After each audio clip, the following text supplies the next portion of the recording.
여러분 반갑습니다. 여러분의 천만 뉴스 천만쌤입니다. 천만 뉴스 한번 시작하도록 할까요?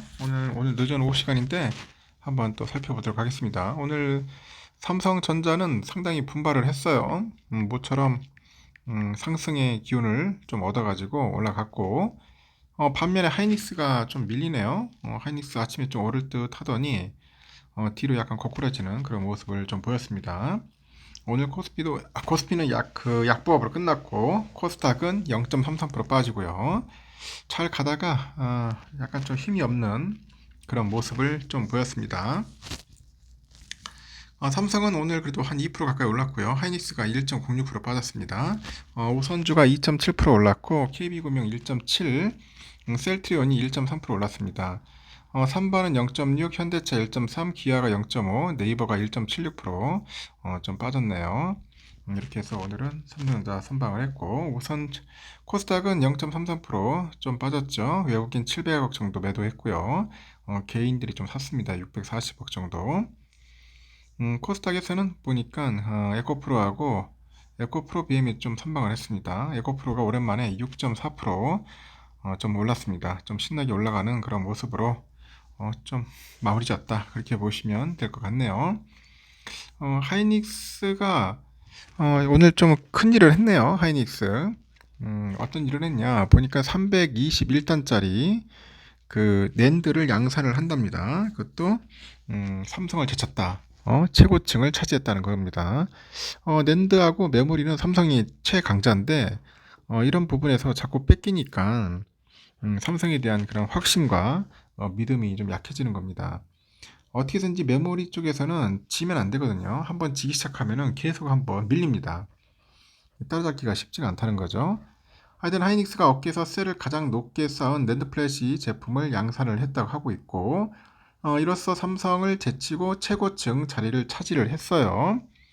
SK하이닉스는 세계 최고층이죠. 321단 퍼디 낸드 제품을 양산하기 시작했다고 밝혔고, 이 수직형 낸드라고 불리는데, 이 퍼디 낸드는 그 데이터를 저장하는 셀을 수직으로 쌓아 올린 메모리 반도체 제품이죠.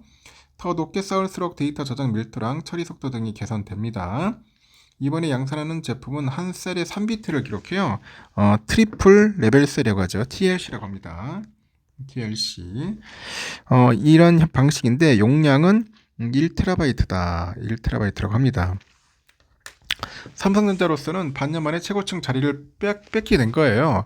삼성은 지난 4월 보도자를 냈는데 이거 최고 단수죠. 트리플 레벨 셀 수직형 낸드 제품이 양산을 시작한다고 밝힌 바 있고, 구체적인 단수는 밝히지 않았는데 업계에서는 280단 수준으로 봐 있어요. 280단 이 수준으로 알려져 있고요. 하이닉스 당시에 238단 제품을 양산하고 있었는데 원래 내년으로 예정돼 있던 321단 양산 일정을 이번에는 앞당기면서 다시 이제 선두를 차지하게 된 거죠. 대용량 낸드 제품은 최근에 AI 열풍에 힘입어서 각광받고 있네요. 인공지능 데이터 센터는 데이터 전송 속도가 빠른 그 HBM뿐만 아니라 대규모 데이터를 오랫동안 저장할 메모리 반도체도 필요하고, 낸드 기반의 대용량 저장 장치 SSD가 여기에 적합한 제품으로 이제 꼽히는 겁니다. 그래서 하이닉스의 올해 3분기 기업용 이 SSD 매출은 전 분기보다도 약 20% 불어난 바 있다, 그런 이야기를 하는 것 같습니다. 하여튼 대단합니다. 엄청나게 잘 만든 것 같아요. 만든 것 같고, 또 삼성에 관련된 이야기를 또 해줘야겠죠. 또 삼성전자 자사주 효과를 좀 힘을 받느냐, 이런 받는 것 같습니까? 다시 삼성전자 등락에 이제 주목을 해요. 주목을 하는데 등락에 제가 보니까 약간의 효과는 있어요, 여러분. 자사주 매입하거나 소각을 하면은 당연히 그에 대한 영향이나 효과는 있죠. 일단은 그 주간 투자들의 이목이 쏠렸던 종목은 뭐냐? 삼성전자, 알테오젠, 실리콘2, CJ, 제일지당, 루닛 등으로 나타났어요. 키워드 검색 순위에 보니까 미국 대통령 선거 이후로 글로벌 증시에 큰 영향력을 발휘하고 있는 트럼프가 1위를 차지했죠. 그리고 올해 3분기 호실적을 기록한 JYP 엔터가 2등, 그리고 반도체가 3등에 올랐습니다. 이 보고서 순위에는 일본 제약회사죠. 다이이치 상큐하고 기술제약을 계약을 맺은 알테오젠 관련 보고서가 1위를 또 기록을 했네요. 그리고 2위와 3위는 국민주, 삼성전자에 대한 보고서였습니다. 지난 13일부터 19일까지 투자자가 가장 많이 검색한 종목이 뭘까요? 당연히 삼성전자죠. 지난 14일 주가가 4만원대까지 떨어졌던 삼성이 지난 15일 외국인 매도세가 그쳐가지고 반등을 했고, 다음 거래일에도 대규모 자사주 매입과 소각 계획에 큰 영향으로 큰 폭으로 좀 올랐습니다. 삼성은 지난 15일 장 마감 후에 이사회를 열었는데 이를 결정하고 이사회가 향후 1년간 총 10조 원의 자사주를 분할 매입하는 그런 계획을 의결을 했다 하죠. 이 가운데 3조 원 정도를 3개월 내 사들여가지고 전량 소각하기로 했고요. 외국인 매도 행렬이 18일 다시 이어지다 보면서 19일하고 20일에는 각각 0.71%, 1.78% 하락을 했습니다. 최근에 주가 부진에 빠진 알테오젠이 삼성의 뒤를 이은 2등입니다. 알테오젠은 이달 초에 일본 다이이치 산큐하고 4천억 정도 규모의 기술 수출 그런 소식을 알리면서 급등을 했는데, 이 백신의 회의론자가 있어요. 로버트 F 케네디 주니어. 이 친구를 보건복지부 장관에 발탁할 것이다. 이런 전망에 최근에 하락세를 좀 보이고 하는 것 같습니다.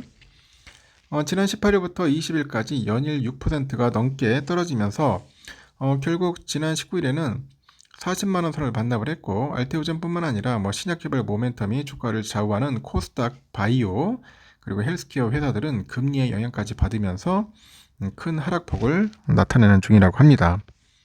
3위는 실적 부진으로 하루 만에 20%대 하락률을 기록한 실리콘2예요. 이 실리콘2는 지난 14일 3분기 연결 기준 영업이익이 425억 9,600만원, 지난해 같은 기간보다 181.6% 이제 증가를 했죠. 매출은 1,866억 7,400만원이네요. 84.9% 증가를 했습니다. 하지만 실리콘2의 3분기 실적을 향한 시장의 컨센은 매출이 2,073억, 영업이익은 451억으로 컸기 때문에 실망 매출이 출회돼가지고 오늘 22.6%나 하락을 했다는 겁니다. 그리고 삼성전자의 목표 주가를 보니까 기존에 11만원에서 이 84,000원으로 내린 미래에셋증권사 보고서가 좀 눈에 띄네요. 미래에셋에서는 목표가를 하향 조정하면서도 메모리 반도체 신규 진입자에 대한 우려와 반도체 수요 전망에 대한 조정이 과하게 주가에 반영이 됐다, 그런 이야기를 합니다. 삼성전자의 과거의 수익성과 비교를 해도 과도한 하락이다, 이렇게 판단을 하는데 상승 여력이 충분하게 매수 관점으로 접근하라고 합니다. 그런데도 목표가를 겁내 후려쳤습니다. 84,000원으로 11만원에서 좀 이상하죠. 좋게 보면은 목표가를 올려야지 왜 목표가를 떨어뜨리면서 좋은 이야기를 왜 하는지 모르겠습니다. 참 뭔가 앞뒤가 안 맞습니다. 지금 상황은 이렇다는 겁니다. 여러분 참고하시고, 오를 때는 좋죠. 근데 떨어질 수도 있다는 거 여러분들 항상 염두에 두세요. 계속 주가가 하루 이틀 계속 오르는 게 아닙니다. 왔다 갔다 합니다. 하지만 아직까지 호재가 없다는 게 가장 좀 찝찝하다는 거 꼭 참고하셨으면 좋겠습니다. 여기까지 하겠습니다. 여러분 좋은 하루 보내시고 내일 또 뵙도록 해요.